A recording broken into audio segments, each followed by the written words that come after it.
Bismillahirrahmanirrahim. Assalamualaikum warahmatullahi wabarakatuh dan salam sejahtera. Terima kasih Tan Sri Yang di-Pertua dan terima kasih juga kepada Yang Berhormat Parit Buntar yang menanyakan soalan. Tan Sri Yang di-Pertua, saya juga memohon untuk menjawab pertanyaan ini bersekali dengan 13 lagi pertanyaan daripada Yang Berhormat Putatan, Yang Berhormat Baling, Yang Berhormat Petaling Jaya Selatan, Yang Berhormat Serikeh, Yang Berhormat Lenggong, Yang Berhormat Sabak Bernam, Yang Berhormat Lipis, Yang Berhormat Simpang Renggam, Yang Berhormat Kuala Selangor, Yang Berhormat Gerik, Yang Berhormat Langkawi dan Yang Berhormat Jelutong. Kerana soalan ini telah ditimbulkan pada 25 September, 30 September, 1 Oktober dan 2 Oktober kerana ia menyentuh perkara yang sama iaitu berkaitan media sosial dan penyalahgunaan internet. Terima kasih. Tan Sri Yang Bertugas. Untuk makluman Dewan Yang Mulia ini, kerajaan sentiasa menghormati hak kebebasan bersuara yang diberikan kepada rakyat sebagaimana termaktub dalam perlembagaan yang digunakan di Malaysia. Sungguh pun demikian, kebebasan ini bukanlah mutlak dan tidak boleh dijadikan alasan untuk rakyat termasuk pengendali portal atas talian, penulis blog maupun pemberi komentar untuk bebas menulis apa sahaja di internet tanpa mengambil kira undang-undang negara yang telah ditetapkan. Kerajaan juga tidak mengawal aliran maklumat di internet seperti mana pendirian dan jaminan kerajaan menerusi MSC Bill of Guarantee dengan izin dan peruntukan Seksyen 3 Akta Komunikasi Multimedia 1998 bahawa tidak ada penapisan internet.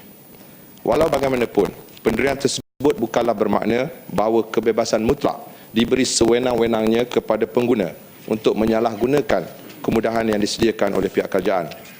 Kerajaan memandang serius dan mengambil tindakan tegas ke atas mana-mana pihak yang menyebarkan kandungan yang boleh menggugat keselamatan negara.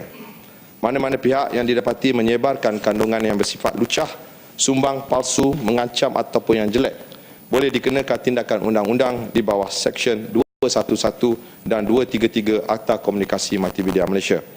Jika disabitkan kesalahan, individu boleh didenda tidak melebihi RM50,000 atau dipenjarakan selama tempoh tidak melebihi 1 tahun ataupun kedua-duanya sekali.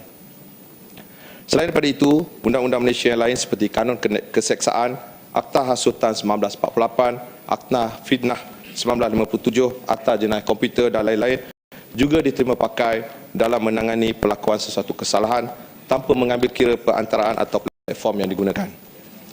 Memandangkan bilangan laman sesawan ataupun blog yang terlalu banyak, pihak kerajaan melalui Suruhanjaya Komunikasi dan Multimedia membuat pemantauan secara rambang ataupun khusus terhadap mana-mana laman blog atau portal berita yang dikenal pasti. Sekiranya terdapat kandungan komen di mana-mana laman portal yang didapati menyalahi mana-mana peruntukan undang-undang di Malaysia, Suruhanjaya akan memberi notis amaran kepada mana-mana pengendali laman portal untuk memadam ataupun mengalihkan kandungan tersebut dari portal tersebut. Sehingga Ogos 2013, sebanyak 5 kertas siasatan telah dibuka yang melibatkan kesalahan menghina agama Islam. Selain daripada tindakan mahkamah, tindakan sekatan juga telah diambil terhadap laman sesawang ataupun blog yang telah dikenal pasti. Dalam usaha ini, pihak Suruhanjaya sentiasa bekerjasama rapat dengan Polis Diraja Malaysia ataupun mana-mana badan penguasa lain seperti JAKIM dan sebagainya dalam penyaluran maklumat dan bantuan teknikal bagi siasatan kes-kes sebegini. Pihak Suruhanjaya juga di samping itu telah menubuhkan Biro Aduan Suruhanjaya bagi menangani penyebaran dan paparan kandungan lucah. Antara fungsi Biro Aduan ini selain menerima semua jenis aduan dan memberi khidmat nasihat sekiranya diperlukan, ianya turut mengadakan bengkel dan seminar mengenai keselamatan cyber dan penggunaan internet secara positif.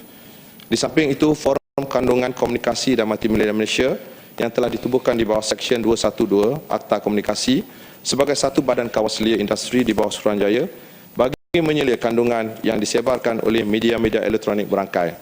Sebanyak 300 kes aduan lucah di laman sesawang telah diterima oleh Suruhanjaya bagi tempoh Januari tahun ini sehingga September 2013. Dan dari jumlah tersebut, sebanyak 204 laman sesawang telah pun disekat di bawah Akta.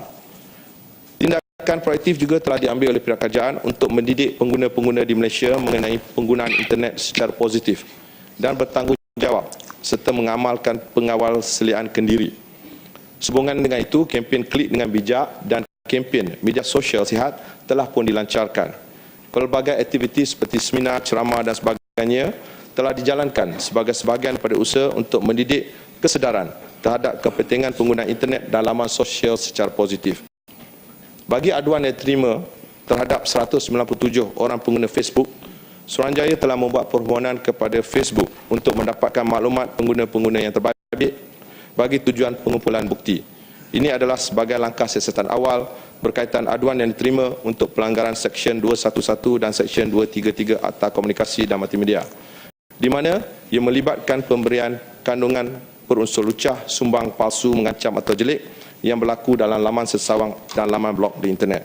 Dengan langkah-langkah dan inisiatif yang diperkenal dan dijalankan oleh pihak kerajaan, ianya sedikit sebanyak dapat membantu dalam membendung aktiviti tidak bertanggungjawab di internet dan menjadikannya lebih selamat dan terkawal.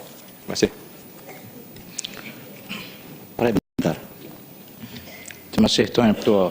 Saya menghargai jasa Kementerian kerana usaha untuk mengawal dengan maksud membezakan antara kebebasan yang mutlak dengan hak kebebasan suara bukan satu perkara yang mudah, apatah lagi jika dikaitkan dengan portal dan juga sesawang-sesawang yang amat sukar untuk kita kawal. Saya ucap terima kasih. Cuma saya ingin minta penjelasan akan penggunaan ataupun kriteria bagi melabelkan sesuatu sesawang itu menghina Islam atau tidak. Minta supaya dibuat dengan penuh penelitian dan perhatian kerana apa yang berlaku dalam beberapa situasi di negara ini ialah portal yang dikatakan menghina Islam itu bukan saja persoalan dia menghina Islam tetapi juga mendapat liputan yang meluas sehingga asalnya untuk mengawal tetapi akhirnya menjadi satu isu yang besar. Jadi saya tidak mahu di sana ada unsur-unsur politik yang cuba ambil kesempatan daripada portal-portal ini dan juga pihak-pihak tertentu yang menggunakan isu ini untuk kepentingan politik, kerana ini sudah tentu tidak akan dilihat sikap genuine kerajaan untuk menyelesaikan masalah ini. Yang kedua, saya juga minta penjelasan kepada Menteri. Jangan sahaja kita melihat bahawa portal yang menghina Islam, tetapi juga kita perlu melihat portal yang menghina agama lain juga, kerana reaksinya adalah secara spontan begitu. Jadi kalau yang satu menghina agama satu lagi, maka reaksinya ialah yang satu lagi akan menghina satu lagi. Akhirnya kita hanya melihat satu segi saja, sedangkan Islam itu sendiri melarang kita untuk menghina mana-mana agama yang lain juga. Ini respon yang perlu diambil kira dalam konteks yang lebih sesuai dengan maksud Islam itu sendiri. Terima kasih Tuan Ketua. Terima kasih Yang Berhormat Para Buntar. Saya ucap terima kasih kepada Yang Berhormat kerana mengajukan soalan tersebut. Sebenarnya di pihak kementerian melalui Suruhanjaya Komunikasi dan Multimedia Malaysia, kita tidak membedakan sama ada ianya portal yang menghina agama Islam ataupun menghina agama lain. Kerana biasanya dalam siasatan yang diambil, pertamanya saya cuba menjawab dua sekali dalam masa soalan tersebut. Pertamanya, kita akan mengenal pasti jenis kesalahan yang telah dilakukan. Yang kedua, kita akan mengenal pasti suspek. Dan ketiga, baru kita bawa tindakan kepada Jabatan Pendakwaan. Dan biasanya untuk setiap penguatkuasaan yang kita lakukan, kita akan bekerjasama dengan agensi yang berkaitan. Dan dalam hal ini sekiranya melibatkan elemen-elemen berkaitan dengan Islam, seperti saya nyatakan tadi, kita akan bekerjasama dengan pihak JAKIM kerana mereka lebih arif. Dan setelah siasatan dilaksanakan, perkara tersebut akan diangkat kepada pihak pendakwaan untuk tindakan selanjutnya. Terima kasih. Kepala Batas. Terima kasih Tuan Ketua. Saya ucap terima kasih kepada Pak Buntar yang bangkitkan soalan ini. Soalan tambahan saya, selain daripada blog-blog ataupun laman sesawang yang terdapat penghinaan kepada agama Islam ataupun agama lain, ada juga daripada dimensi yang lain permainan komputer ataupun komputer gaming yang banyak dimuat naikkan di laman sesawang.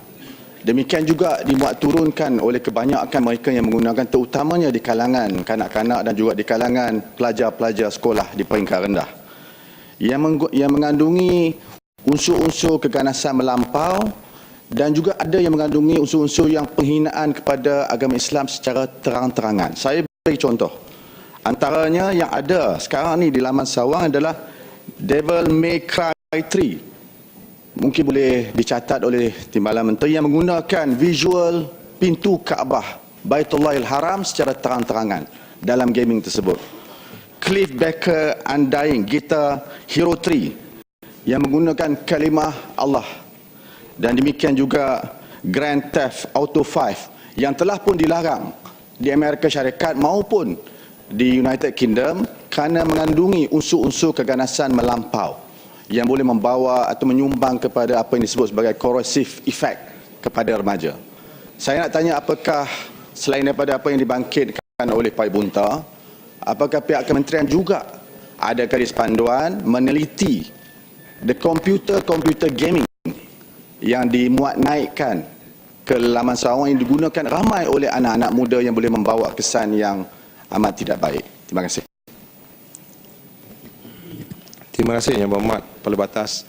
Untuk makluman Dewan Yang Mulia ini, seperti yang saya maklumkan awal, sebenarnya isu mengenai media sosial bukan hanya bergantung kepada kementerian ini sahaja.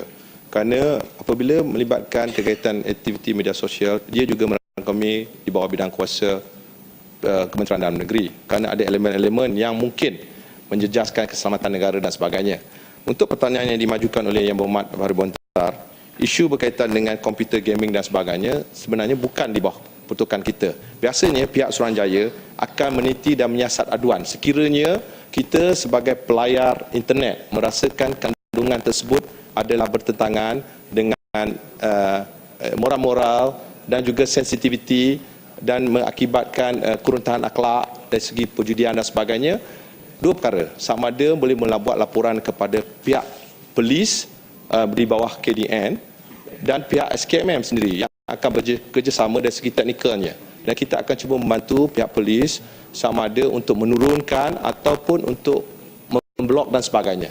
Itu proses yang biasanya akan dilakukan oleh pihak kementerian bersama dengan agensi-agensi yang berkaitan dalam menangani masalah-masalah isu media sosial ini.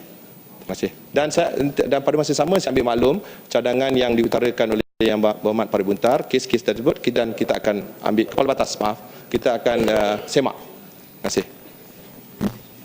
Tan Sri, boleh satu lagi soalan tadi sebab saya ada soalan 67 kerana yang sama. Terima kasih Tan Sri. Terima kasih Tan Sri. Ini soal ketenteraman dan keharmonian rakyat di Malaysia. Soal yang dipermainkan oleh blog-blog dan portal-portal ini, Tan Sri.